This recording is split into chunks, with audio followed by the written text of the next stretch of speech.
Hello friends, வீட்டிலே சூப்பரான கரம் மசாலா எப்படி செய்யுதுன்னு பார்த்துடலாம். கடாயில் 1 ஸ்பூன் தனியா, 2 அன்னாசிப்பூ, 2 ஸ்பூன் சோம்பு, 1 ஸ்பூன் ஏலக்காய், 1 ஸ்பூன் ஜீரகம், 1 ஸ்பூன் மிளகு, 1 ஸ்பூன் கிராம்பு, 7லேருந்து 8 பட்டை சேர்த்துக்கோங்க, 3 பிரிஞ்சி எல்லாம் சேர்த்துக்கோங்க. அது கூட 1 ஸ்பூன் கல்பாசி, நெக்ஸ்ட்டு இஞ்சி தட்டி சேர்த்துக்கோங்க ஒரு சின்ன சைஸில். அதுக்கப்புறம் பார்த்திங்கன்னா 5 பல் பூண்டு சேர்த்துக்கோங்க, 1 ஸ்பூன் அரிசி சேர்த்துக்கோங்க.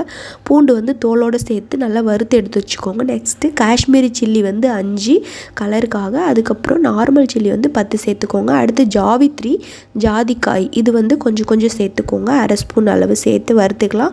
கருவேப்பிலை கொஞ்சமாக எடுத்து சேர்த்து வறுத்துக்கோங்க. அது கூட பார்த்திங்கன்னா கசகசா 1 ஸ்பூன் சேர்த்து நல்லா வறுத்து எடுத்து வச்சுக்கலாம். மிக்ஸி ஜாரில் ஆற வச்சு சேர்த்துட்டு 1 ஸ்பூன் மஞ்சள் பொடி, 1/2 ஸ்பூன் உப்பு, 1/4 ஸ்பூன் பெருங்காயத்தூள் சேர்த்து நல்லா அரைச்சி எடுத்தால் கரம் மசாலா ரெடி.